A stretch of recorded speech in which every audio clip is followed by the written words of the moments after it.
તાપ એટલે તાપ એટલે શું? આપણા કર્મનું મળતું ફળ પછી એ સુખરૂપી હોય અથવા દુઃખરૂપી હોય. તો પછી અહીંયા 3 તાપ કેમ કીધા?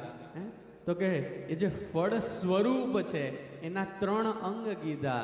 કા એ સત્વ હોય, કા સાત્વિક હોય, કા સારું હોય, કા તામસિક હોય, કા તીવ્ર હોય, કા ઉગ્ર હોય,